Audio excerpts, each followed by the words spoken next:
thank you to Marion for having me here. It's just fantastic to be in Paris. I mean, any excuse really.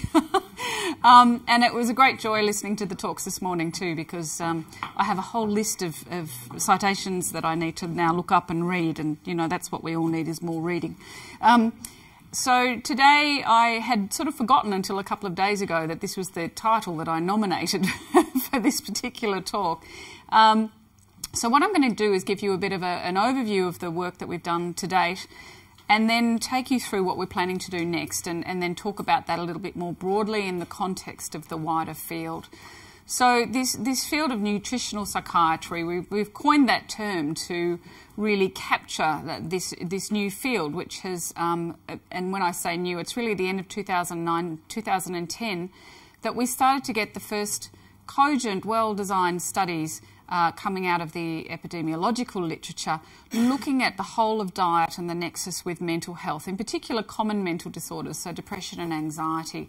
Prior to that, there'd been, some studies that had looked at single food groups, things like fish, or single nutrients like folate or omega-3 fatty acids. But the wider field of nutritional epidemiology has really, and rightly, moved away from examining single nutrients or single foods, because of course we don't eat like that.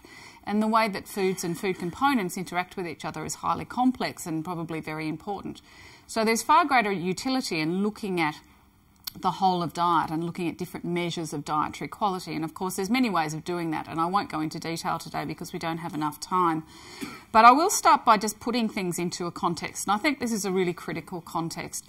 So these are the data, the latest data from the latest Global Burden of Disease study, published last year in September in The Lancet, telling us now that unhealthy diet and its associated hypertension and high BMI is the leading risk factor for early mortality across the globe. So it outstrips malaria and HIV, other infectious diseases.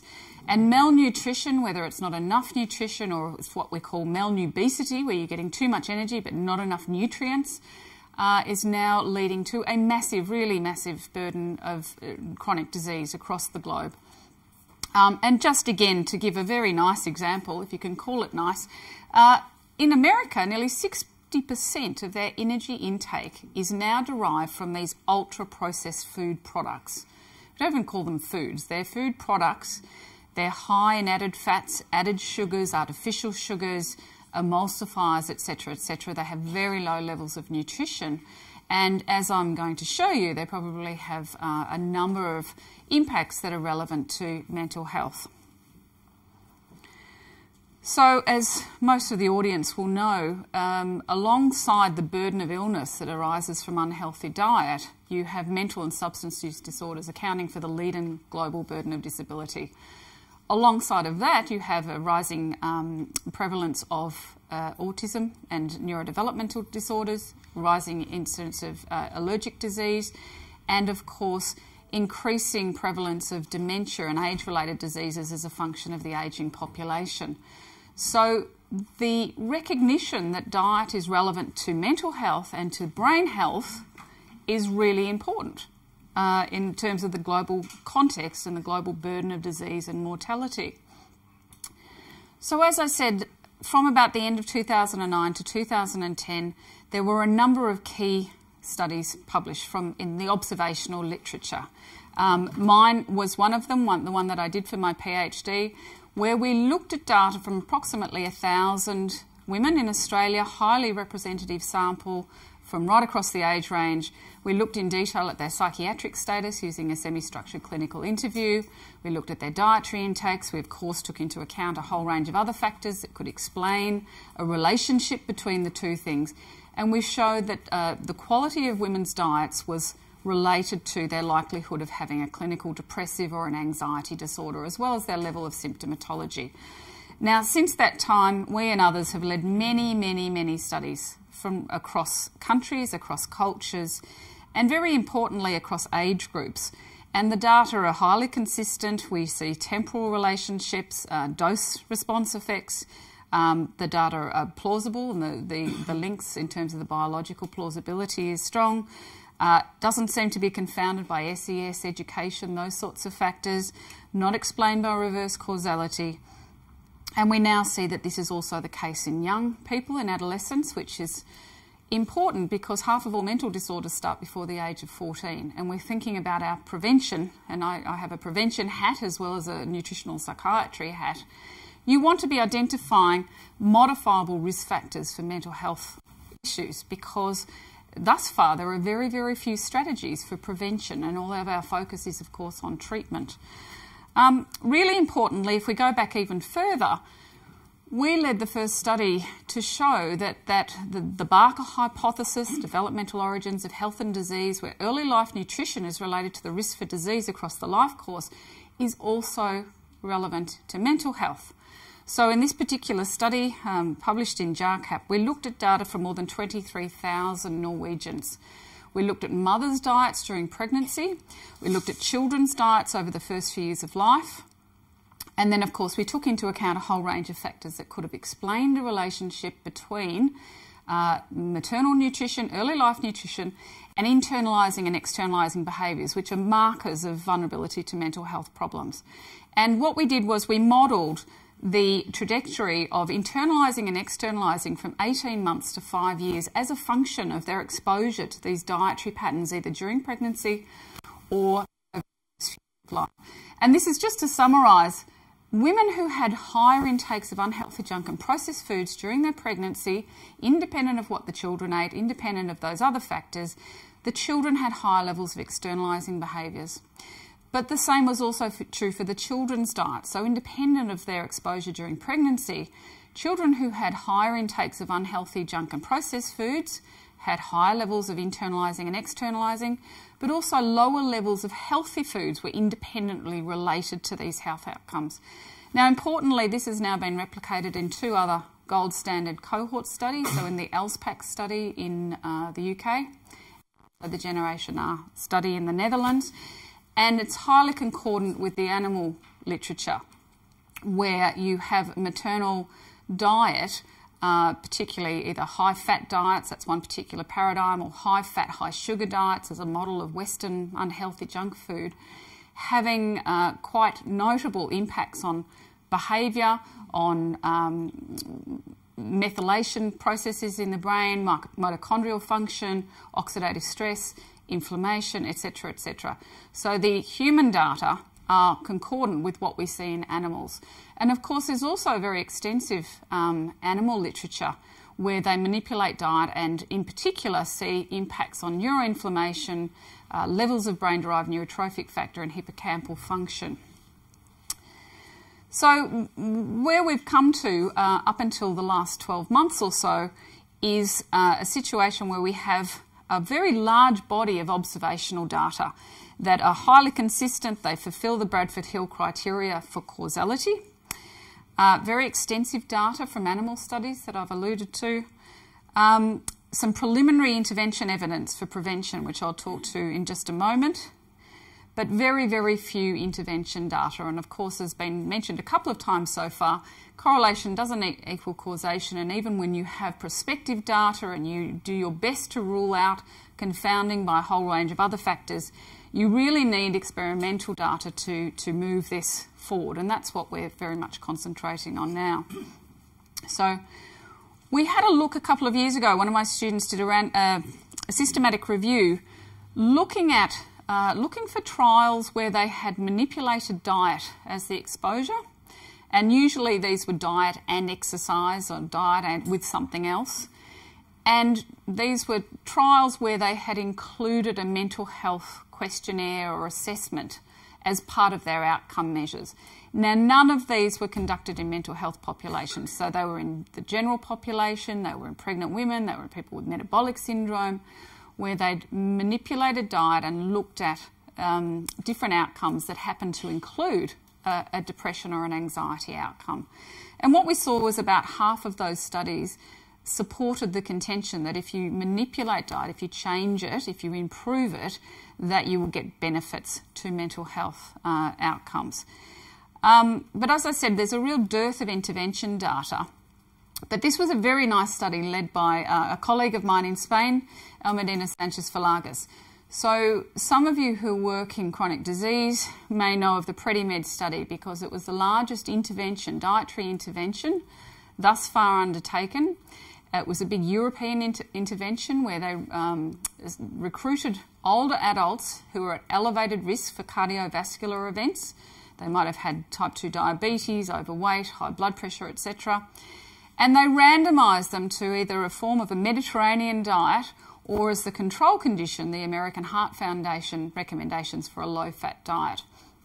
And what they showed was that those who were randomised into a Mediterranean-style diet, over about 2.5 years of follow-up, there was a significant effect wherein they were much less likely to have a cardiovascular event. So that was the primary outcome of that study that was published in the New England Journal of Medicine. But my colleague got hold of the self-reported depression data from that trial. Now, they were in no way statistically powered to actually look at this. You need very large sample sizes to look at de novo depression generally. But they did indeed show that there was a very strong trend to a prevention of new cases of depression in those in the Mediterranean group. And for about half the sample who had type 2 diabetes, it was clearly significant. So this was really exciting because it's saying, okay, if you move towards a Mediterranean-style diet, which we know is a very healthful way of eating, it's not the only one, but it is one that is very well studied, that you may be able to prevent depression. But up until now, there's been no intervention studies that have actually said, okay, well, if you take people who already have a mental disorder, and in this case particularly major depressive disorder, and you help them to improve their diet, is that going to have an impact on their mental health? So we were fortunate enough to get funding from our national funding agency about 3 years ago, and we set out to do this. Now, this is one of these studies where, you know, angels fear to tread. It's very difficult to get people to change their diet. It's something that's very intractable to change, particularly people with major depressive disorder. So it was very slow to recruit for, but we did manage to recruit for this trial, and we finished the recruitment last year, and we've been busily collating all the data and having it analysed. So we don't have the full set of analyses yet, but I can give you the results now.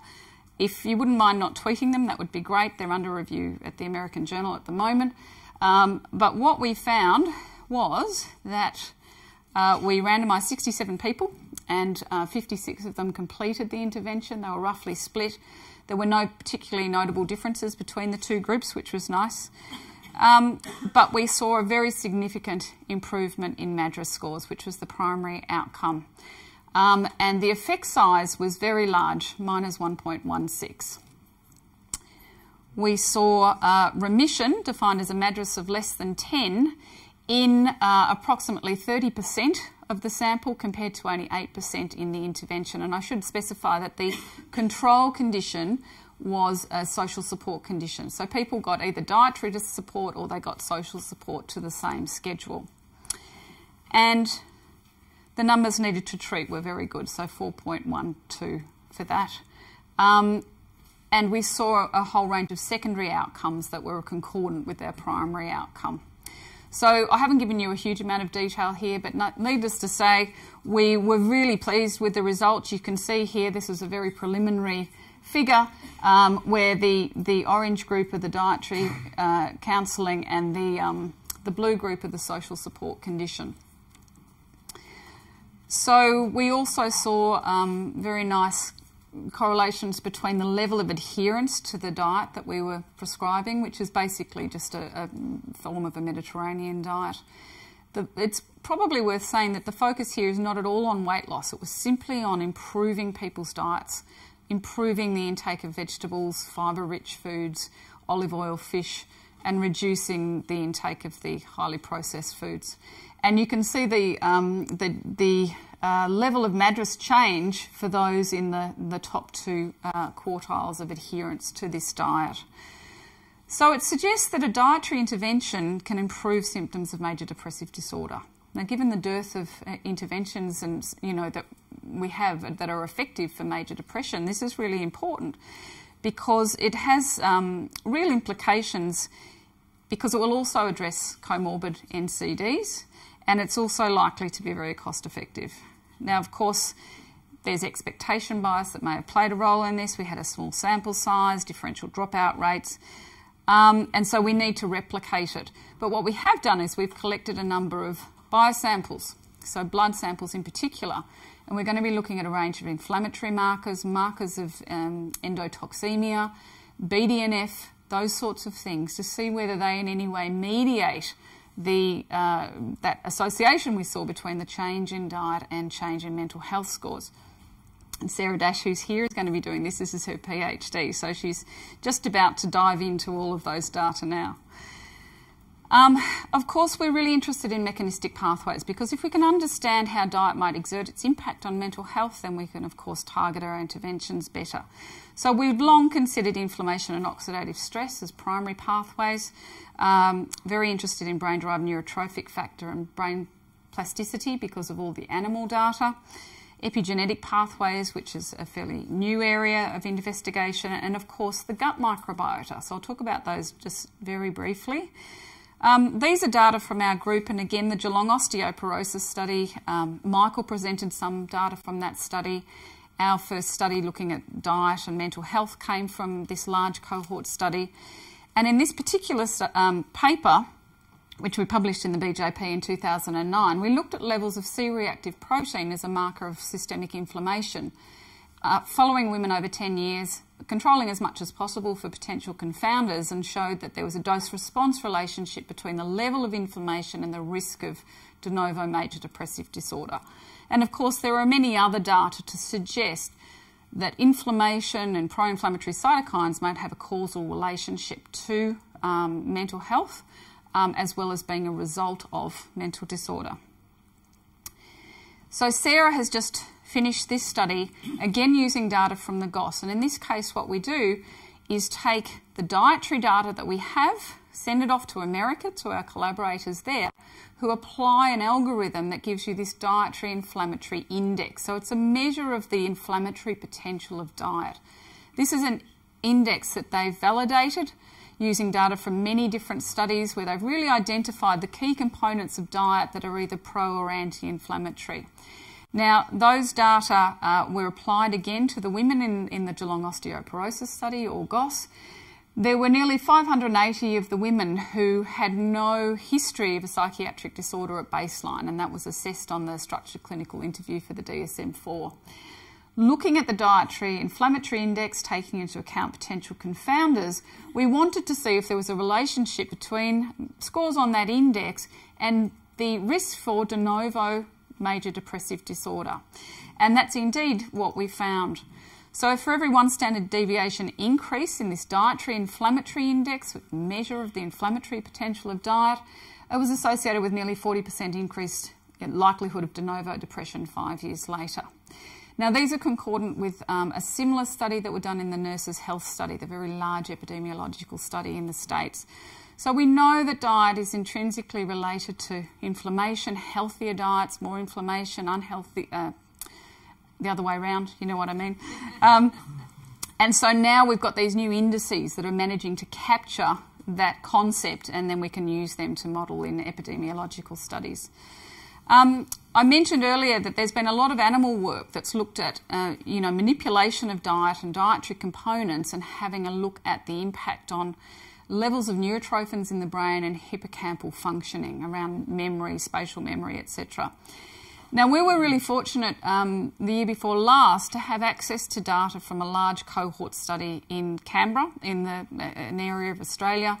We'd previously published on those data and shown that, again, as we repeatedly see, older adults who have unhealthier diets were more at risk of depression over the years of follow-up. Those with healthier diets were protected. But in this particular case, we had MRI data on about 300 of the older participants. So we were actually able to have a look and see whether what we see in the animal studies is also true in humans. And this was a great opportunity. So what we did was, and what you're seeing here, these dark blue bars here are hippocampal volume, in this case left hippocampal volume of older adults at the baseline assessment, and then the green bars are the hippocampal volumes 4 years later. So that's a bit depressing, because what you're seeing there is that normal age-related decrease and decline in hippocampal volume. But what we also saw was that there was a direct relationship between the quality of people's diets and their hippocampal volumes. These are predicted values for people on a poor diet, average diet and good diet, healthy diet. And this wasn't a trivial effect. It was equivalent to about 60% of the variance in this age-related decline in hippocampal volume. So it's, I think, quite a powerful study, and it really cut through in the media. This has actually had quite an impact, which is great, because if you look at all around the world, there is no country anywhere that's managed to make even a dent in their prevalence of overweight and obesity. And it's the younger cohorts that are eating particularly badly. And of course, when people are young, they think it's irrelevant that one day they might have cardiovascular disease or diabetes. It's all off in the future.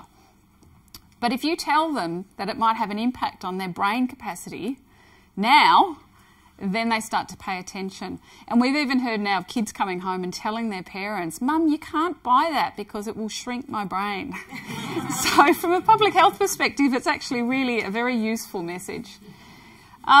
So what we've really discussed and thought about, and the topic of today's conversation, is really around the gut microbiome. So I'm very early to this field. As I should have mentioned probably at the start, I'm an epidemiologist, I'm not a neuroscientist, I'm not a clinician. And so we repeatedly saw this relationship between diet, diet quality and mental health, and we're thinking, how is this all working? When this emerging field of gut microbiota research came to the fore, it started to become very clear that this was likely a key pathway, that the gut microbiota influence all of those pathways that we thought were mechanistically likely: inflammation and oxidative stress, brain plasticity, and as the two key ones. But of course, the really key understanding is that diet is one of the major predictors of gut microbiota composition and activity. So we posited that the gut microbes might be a key pathway linking diet to mental disorders. And what's interesting is we just published this at the beginning of last year, and it's already had more than 40 citations. So I think that we're kind of onto something there, where so it's like the black box, you know, they're related. How are they related? Okay, now we can start to actually look at this in a bit more detail. So it comes as no surprise to most of you in this audience that diet is one of the key factors that influences gut microbiota. And I really like this study. Again, it's probably not new to most of you, but in this particular study, they looked as a very each end of the spectrum. They looked at the diets of African Americans, and they looked at that compared to the diets of rural Africans in South Africa. And of course, there's massive differences in dietary intakes. And the rural Africans have far more carbohydrate and fibre and plant fibre, much more animal proteins and fats in the Western diet. And related to that, very profound differences in the two groups in their gut microbiota composition. But the key thing with this study, of course, is that they switched their diets for 2 weeks. So the poor South Africans got a Western American diet for 2 weeks, and the African Americans got the rural traditional diet. And they saw really profound changes within just 2 weeks. But in those who were swapped to the rural African diet, you saw significant reductions in mucosal inflammation and biomarkers of cancer risk. So it's just saying you can have a really significant impact on health and gut microbiota within a very short time frame. And of course, there are many data to suggest that this is the case. We also, of course, in this audience are familiar with the concept of leaky gut and microbial translocation. But of course, one of the key factors that seems to influence endothelial dysfunction is a high-fat diet, certainly in the animal models. But it's thought that it actually might be in humans, that it's not just high-fat diet. It may also be overeating, which is, of course, very common, and binge drinking, also very, very common. But aspects of diet certainly have a relationship to leaky gut. So in this particular study, these are different markers of endotoxemia, bacterial DNA in the blood, after 1 week and 4 weeks on a high-fat diet. And there are several studies that have shown this. This is another one that I think is really important too, going back to the changes in our diet. So this particular study looked at artificial sweeteners, which of course are very widely available in the population and very widely used. And this was an animal study, but what they found was they added the artificial sweeteners to water, and the comparison groups were either water or glucose or sucrose. And they found that the artificial sweeteners, particularly saccharin, induced glucose dysfunction really quickly. And then what they actually showed as well, which supports the causal relationship, is that if they gave antibiotic treatment, that reversed some of that. Interestingly, they found that a high-fat diet and the artificial sweeteners induced more glucose intolerance than the glucose or the sucrose. So the artificial sweeteners were actually worse. And they were able to also take fecal matter from the artificial sweetener group, put it into germ-free mice and induce glucose intolerance in them as well. So again, you know, if you think about how much of this is consumed in the diet, this has implications for gut health. As do the dietary emulsifiers, which are used in virtually every aspect of processed foods, even the healthy ones. So in this particular study, the dietary emulsifiers had a detrimental impact on the gut microbiota. Again, this is in an animal model. These are two different sorts of dietary emulsifiers, very widely used, compared to water. And they showed that they reduced bacterial diversity, increased levels of inflammation, and the bacteria that are associated with that, and increased intestinal permeability. So I've got, as I said, a strong interest in prevention. And the data from the animal models, where they look at maternal high-fat diet or maternal junk food diet during pregnancy, and also now the emerging data from human studies, suggests that we might be able to target the early life nutritional environment to improve health outcomes, including mental health outcomes and neurodevelopmental health outcomes. So this is what we're really interested in at the moment. And John mentioned earlier the Zhao study, which of course everyone was so excited about when it was published. But this one has just been published that I think is equally, if not more important, because what they did was they gave the pregnant animals a high-fat diet and looked at the offspring. And the offspring had behavioural deficits. They had the social behaviours changes that you see in the autism models, but also changes in oxytocin levels and levels of synaptic plasticity. And that seemed to be mediated by changes in the gut microbiota. And they were able to actually reverse that by administering this particular bacterium, this L. reuteri, I think you pronounce it.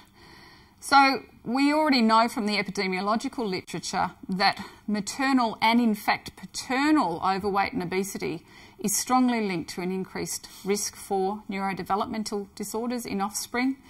And this is saying that, you know, it may be dietary related and that you might actually be able to rescue this by improving the early microbial environment in the offspring. Now, because of, well, I guess some of the issues that were touched on earlier to do with probiotics and the use of probiotics as a prevention. Certainly they're being used in studies looking at prevention of allergic disease and colic and those sorts of things. But we're interested in whole of diet. We're interested in a more public health approach to this. So what we're doing is thinking about how we might improve dietary intakes of mothers before and during pregnancy in order to potentially avert some of the noxious health outcomes, including mental health outcomes that are related to unhealthy dietary exposures. So this is a study that we're literally just about to start, as in this week. It's a collaboration between the Murdoch Children's Research Institute, where one of my students is situated and where I have an honorary affiliation, the APC Microbiome Institute in Ireland, where John is from. One of his team, Jer Clark, is a co-supervisor to my student and also to Sarah here, and our university. And in this study, what we'll be doing is recruiting women coming into the third trimester of pregnancy. And they'll be randomised to either have their treatment as usual through their obstetrician and the public health hospitals, or attending a half-day workshop where they get dietary information and advice that's really geared to help them make the improvements to their diet, with a particular focus on gut health. So focusing on the increased consumption of fibre, of fermented foods, yogurts, those sorts of things. And what we'll be doing is measuring, taking a number of biosamples at the start in all of the women, including stool samples. And then a month after birth, we'll be going back and collecting another set of stool samples and other biosamples from the mothers, but also from their children. And what we want to know whether is such an intervention, a very public health focused intervention, can improve, well, whether it's feasible for a start. We know that in common with the rest of the population, only about 10% of pregnant women in Australia eat according to the dietary guidelines, so their diets are usually pretty poor. But whether it has an impact on their microbiota and the metabolites. So whether you can take this sort of approach to improve mothers' diets, and does that translate to a benefit to their microbiota, but also, of course, to their children's microbiota, because they get that from their mother. We'll be looking at a whole range of other parameters as well. And of course, we'll be able to look at a wide range of correlations with lifestyle factors and other sorts of factors, including stress. So that's just one of the studies that's just about to start. Now, because the title of the talk related to where to next, I wanted to take you through some of the studies that we're planning, or we have underway, or we're trying to get funding for within the centre. So this Food and Mood Centre, we've got a website that's just about to come online, but really it's just a portal for our team and the work that we're doing, where we can present information to the public in a way that is accessible and understandable, and it also has links to the research work that we're doing. So I'm going to talk to you just briefly about these. I'll just check the time. This study, Microscope, we're collaborating with the surgeons, and we're looking at people who are coming into the hospital, and there's many, many hundreds, almost every 2 months or something. They have about 300 people come through, coming in for colonoscopies for all sorts of different reasons. And we'll be collecting stool samples before their colonoscopy, during the colonoscopy, so after they've had a bowel prep, and then a month afterwards. And we'll be able to look at a wide range of correlations with mental health, dietary exposures, etc. But we're also very interested in predictors of reconstitution of the bowel microflora and the enterotype after bowel prep. What are the factors that might influence how that re-establishes and how quickly it re-establishes? So that'll give rise to quite a number of really interesting data. This study, we've just started collecting stool samples from all of the people in the Geelong osteoporosis study. So that's approximately 1,500 men and women randomly selected from the population with these very deep data on psychiatric disorders, historical data, a lot of information on lifestyle, diet, medical conditions, etc. Highly representative cohort. We're going to pair with BGI Shenzhen and Carsten Christensen's group to look at metagenomics and a whole range of biomarkers, and then apply some very sophisticated statistical techniques, data analytics, to develop these predictive algorithms using machine learning. This study I've just referred to, the one with the hospital, and we've also just started an animal study looking at the potential differential impacts of dietary fats on behaviour, metabolism and gut microbiota. What we would like to do, and this is where I think what we need to be thinking about next, is to look at schizophrenia, move away from just a focus on the common mental disorders, look at psychotic disorders, because we know that allergy and food sensitivity is a prominent symptom in some people with psychosis, and the anecdotal reports from many psychiatrists are that it seems to play a role in prompting psychosis in some people who are vulnerable. And we know that gut health problems are really common in people with schizophrenia. A colleague of ours in Queensland has also done a lot of very interesting work, and I was just talking to John, and he's collaborating with Zoltan as well, where they've looked at the ketogenic diet in an animal model of schizophrenia and showed really quite remarkable effects. So we'd like to do this in humans. So we'd like to collect a whole range of data on people with psychosis. So that's something we're planning at the moment. We would like to do a randomised controlled trial of a fermented milk product, looking at endpoints that include bone health but also mental health. And we would like to take the dietary intervention to scale using the internet, and this is something that Sarah might be looking at for her postdoc. We also would like to really have a good look at nutraceuticals. So thus far, when we think about supplements in mental health, the evidence is not particularly strong. There's some, reasonable evidence for some nutraceuticals, such as omega-3 fatty acids, fish oil, zinc. There's a few others, SAMe, in mental disorders as adjunctives, but not as monotherapy. But part of the problem is that a lot of the trials have been pretty poor in their quality. They've been underpowered, they haven't been adequately randomised or blinded. There's a lot of issues there. So we would really like to mount a very well structured, methodologically rigorous program looking at nutraceuticals. So that's on the table as well, and I think that that's one of the really unanswered areas in this new field is, what sort of nutraceutical for whom, when, under what circumstances and at what dosage. So that's another thing that I think the field really needs to address. So as I said, our study made it to the front cover of the American Journal, largely because it was the first one. So it was really a case of being in the right place at the right time. This was my PhD. Michael was my supervisor. And the very nice editorial that went with that said it's both compelling and daunting to consider that dietary intervention at an individual or population level could reduce rates of psychiatric disorders. And so now I think only a short 6 years later, we're really at a stage where we can start thinking seriously about this. 2013, I founded this International Society for Nutritional Psychiatry Research. We now have approximately 250 research members from right across the world, and about 150 non-research members, clinicians and the like. We're holding a pre-conference satellite in Amsterdam next week, immediately before ISBD ISAD, so if anyone's going to that conference, you're welcome to come along. They've had to find a bigger room for us because there were so many interested, which doesn't surprise me. And so there are seats available. And we're running a big international conference in Washington next year.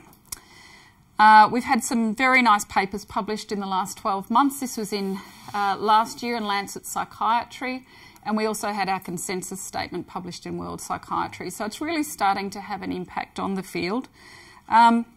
And I'll leave you with that and just let you know that if you contact Sarah or myself or through the website, you can still join for free. Poor Sarah, she's charged with updating the membership list all the time.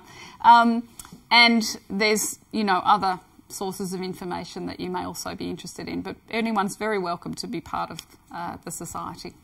So I hope that was useful.